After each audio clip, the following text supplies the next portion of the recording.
जय श्री राम। शंखनाद में आपका स्वागत है। अरविंद केजरीवाल ईडी से छूटे नहीं थे कि अब सीबीआई के पास फंस गए हैं और सीबीआई के सवालों का जवाब देना उनके लिए मुश्किल हो रहा है। वो सवालों में ऐसा घिरे हैं कि घूम घूम कर सुई जो है कभी केजरीवाल पर अटकती है तो कभी सिसोदिया पर अटकती है और केजरीवाल को दोनों में से किसी एक को चुनना पड़ता है। एक सवाल से निकलकर वो दूसरे में फंस जाते हैं, दूसरे से निकलते हैं तो तीसरे में फंस जाते हैं। सारे सबूत गवाह की सफाई देना उनके लिए मुश्किल हो गया है। ईडी की गिरफ्तारी से जमानत मांग रहे अरविंद केजरीवाल को तब झटका लगा जब सीबीआई ने कोर्ट में ही उनसे पूछताछ की और उन्हें गिरफ्तार कर लिया। और इतना ही नहीं, राउस एवेन्यू कोर्ट से 3 दिन की रिमांड भी मिल गई। अरविंद केजरीवाल को अचानक से सीबीआई के सवालों का सामना करना पड़ा। वो भौचक रह गए और उनके लिए कई सवालों का जवाब देना मुश्किल हुआ। इसलिए ये बात भी सामने आई कि उन्होंने मनीष सिसोदिया पर जिम्मेदारी डाल दी है। हालांकि अरविंद केजरीवाल ने कोर्ट में कहा कि मैंने ऐसा नहीं कहा है, सिसोदिया भी निर्दोष है, मैं भी निर्दोष हूँ। लेकिन ये जो समस्या उनके सामने खड़ी हो गई कि सीबीआई मुंह के सामने आ गई तो अरविंद केजरीवाल के लिए बड़ी ही विकट स्थिति बन गई। अभी तक तो इस मामले की जांच सिर्फ ईडी कर रही थी अरविंद केजरीवाल को लेकर, क्योंकि ईडी जो है सिर्फ वो मनी ट्रेल देखती है कि अगर कोई भ्रष्टाचार हुआ है तो उसका पैसा लेन देन कहाँ हुआ है, किसने लिया है, किसने किसे दिया है, कैसे पैसा छुपाया गया है, इसकी जांच जो है वो ईडी करती है। लेकिन सीबीआई देखती है कि भ्रष्टाचार किया किसने है, पैसा मांगा किसने है, जो नीति बनी है, आबकारी नीति, शराब नीति बनी है, उसको बनाया किसने है और पैसे की डिमांड किसने की थी। और इसी से जुड़े सवाल, अब अलग तरह के सवाल अरविंद केजरीवाल के सामने आए और खास तौर पर सीबीआई ने उनसे 5 सवाल ऐसे पूछे जिन पर अरविंद केजरीवाल घिरते नजर आए। पहला सवाल था कि आबकारी नीति, शराब नीति किसने बनाई और उसमें 100 करोड़ की रिश्वत की जो मांग थी वो किसने की। अब इसमें अरविंद केजरीवाल ने अपना पल्ला झाड़ लिया कि शराब नीति मैंने नहीं बनाई, क्योंकि आबकारी विभाग जो है ये मंत्रालय सिसोदिया के पास है, तो मैंने शराब नीति नहीं बनाई। शराब नीति को लेकर मैंने कुछ निर्देश दिए, क्योंकि नई शराब नीति बनाने का हमारा उद्देश्य था कि रेवेन्यू बढ़ाना, सरकार की आमदनी ज्यादा हो, शराब की दुकानों पर भीड़ कम हो और शराब की दुकानों का अनुपात ज्यादा हो। एक इलाके में शराब की दुकानें उतनी हो जितने की जरूरत होनी चाहिए। तो अरविंद केजरीवाल ने कहा कि इन तीनों उद्देश्यों को लेकर मैंने मनीष सिसोदिया को निर्देश दिया कि आबकारी नीति का मकसद ये होना चाहिए, लेकिन ये जो नीति है वो मैंने नहीं बनाई। और 100 करोड़ की रिश्वत की बात से तो उन्होंने इनकार ही कर दिया। लेकिन इसमें कई सवाल खड़े होते हैं कि आपने अगर निर्देश दिया है तो उन निर्देशों का पालन हो रहा है या नहीं, क्या आपने देखा कि नहीं। आपने मनीष सिसोदिया से कुछ सवाल भी पूछे होंगे, उन्होंने बताया होगा कि मैं ये तीनों चीजें लागू करने के लिए इस तरह की नीति बना रहा हूँ, क्या ये सही है कि नहीं है, क्योंकि आखिर में मुख्यमंत्री तो सर्वे सर्वा है सरकार के। क्या मनीष सिसोदिया से उन्होंने दोबारा सवाल नहीं किया कि आप किस तरह की नीति बना रहे हैं, उसके अंदर क्या हो रहा है। और जहां तक रही 100 करोड़ की बात, तो 100 करोड़ की मांग की बात के लिए तो गवाह मौजूद है सीबीआई के पास और उसका आमना सामना हुआ है। बड़े शराब कारोबारी मंगूटा रेड्डी ने इस मामले में गवाही दी है कि अरविंद केजरीवाल ने 100 करोड़ की रिश्वत मांगी थी और ये कहा था कि किकबैक मनी दी जाए।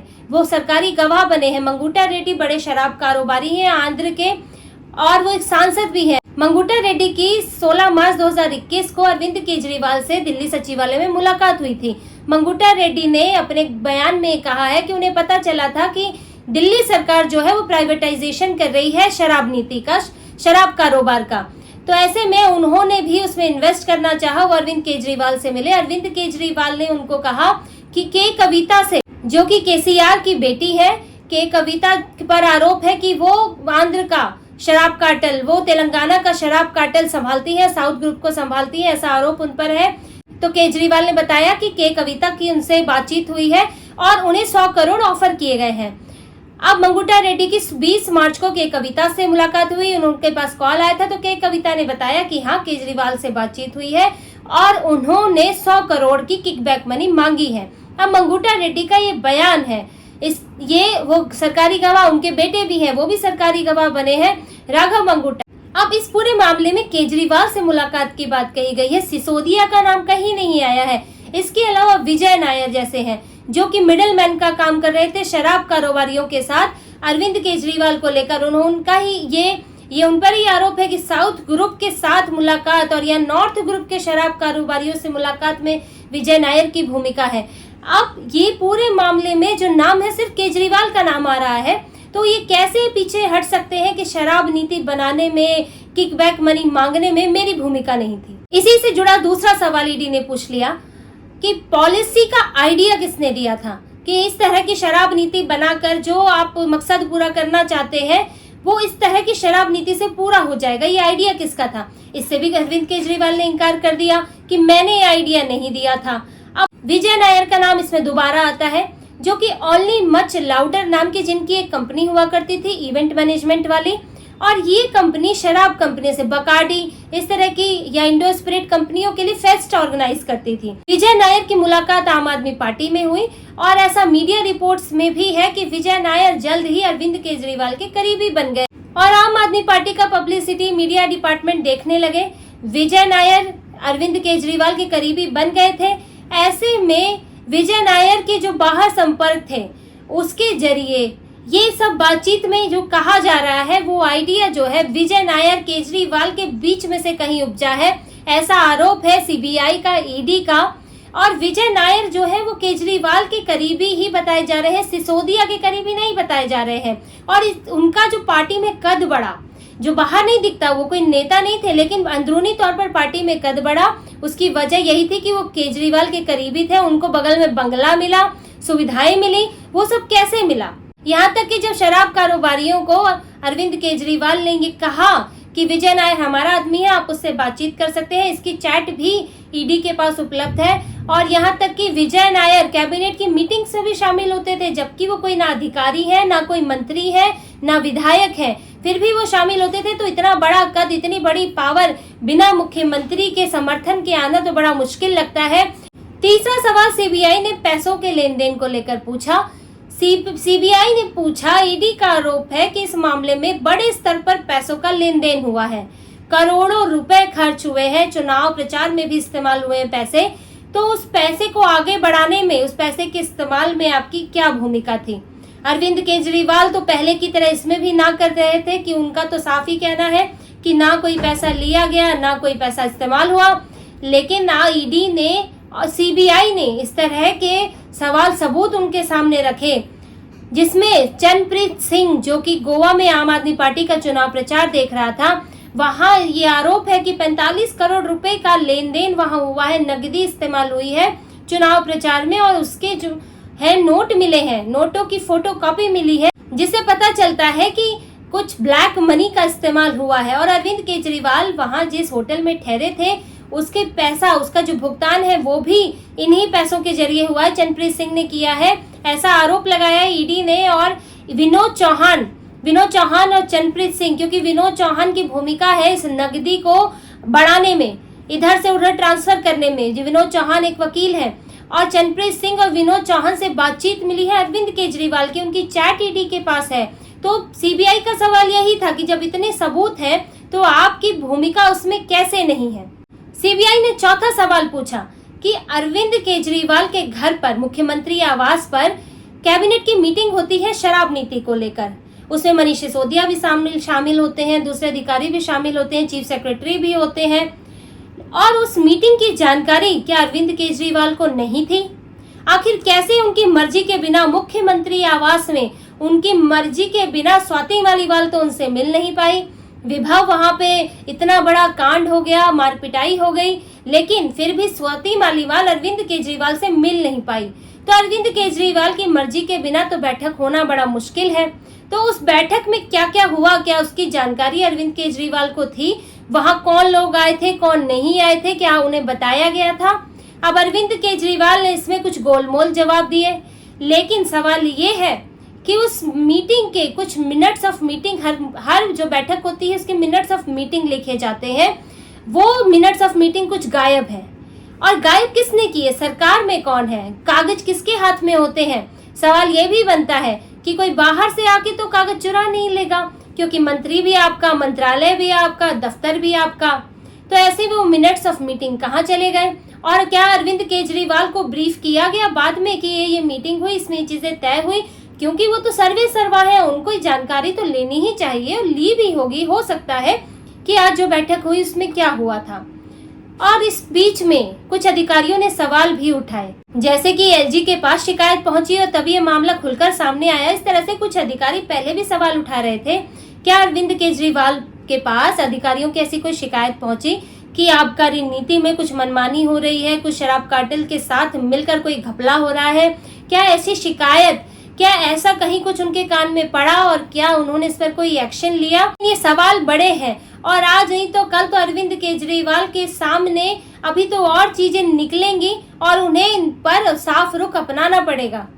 और पांचवा सवाल था साउथ ग्रुप के शराब कार्टेल और के कविता की भूमिका से लेकर अरविंद केजरीवाल के उनसे संपर्क का, क्योंकि ये तो तय है कि साउथ ग्रुप इसमें शामिल था, क्योंकि उनसे कॉन्ट्रैक्ट हुए हैं, उनकी शराब जो है इधर बिकी है, इधर वो शराब कार्टेल लाया गया है।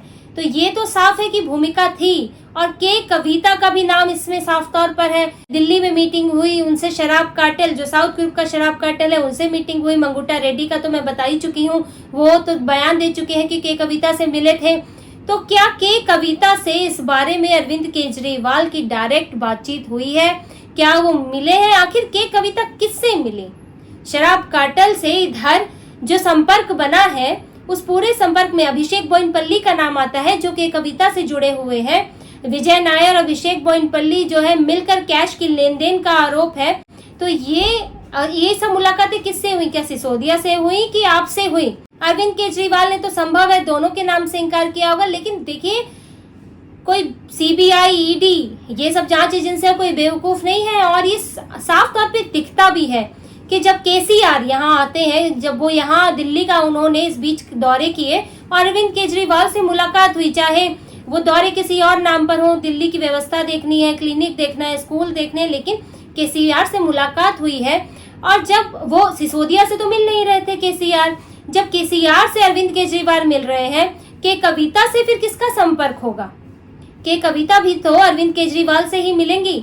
और जब मंगूटा रेड्डी केजरीवाल से मिल रहे हैं, तो के कविता सिसोदिया से मिलकर क्या करेंगी? आप देखिए जो इसमें नाम है, विजय नायर, मंगूटा रेड्डी, के कविता, ये सब जो है केजरीवाल के नाम से जुड़े हुए हैं।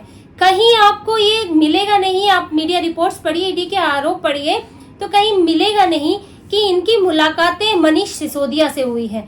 विजय नायर के जो सारे संपर्क हैं वो केजरीवाल से दिखेंगे, मंगूटा रेड्डी की मुलाकात केजरीवाल से दिखेगी, के कविता, केसीआर की मुलाकात केजरीवाल से दिखेगी। तो इसमें चारों तरफ जो लोग घिरे हैं और उनके केंद्र में केजरीवाल है। तो ऐसे में ये सीबीआई के 5 सवाल केजरीवाल पर भारी पड़े हैं और इसीलिए अभी तो वो उनके सामने अचानक से ऐसी स्थिति बन गई कि वो क्या कहते क्या नहीं कहते, और इसलिए उनकी तबीयत भी खराब हो गई। ये भी खबर है कि उनको कोर्ट में उनकी तबीयत बिगड़ गई, उनको झटका लग गया कि अब करें तो क्या करें, ये तो सीबीआई आ गई, अभी तो ईडी ही पीछे पड़ी थी और इनके मैं सवालों का जवाब कैसे दूं।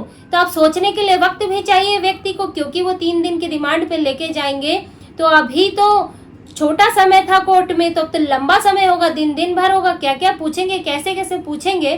तो अरविंद केजरीवाल की तबीयत भी बिगड़ गई, लेकिन अब सीबीआई जो है वो रिमांड पर लेकर गई है, तो सवाल तो होंगे ही और इससे कठिन होंगे, इससे ज्यादा विस्तार से होंगे। और अरविंद केजरीवाल अब इस मामले से आसानी से छूटने वाले नहीं है। वो इनकार कर रहे हैं, उनका ये पक्ष है कि मैंने ये नहीं किया है, लेकिन गवाह सबूत भी अपने आप कई चीजें कहते हैं और वो जो कह रहे हैं उससे अरविंद केजरीवाल पर ईडी और सीबीआई का शिकंजा और कसता जा रहा है। तो इसी तरह की और खबरें और विश्लेषण आपके लिए लाते रहेंगे। कृपया जुड़े रहिए, सब्सक्राइब कीजिए, कमेंट कीजिए। बहुत बहुत धन्यवाद। जय श्री राम।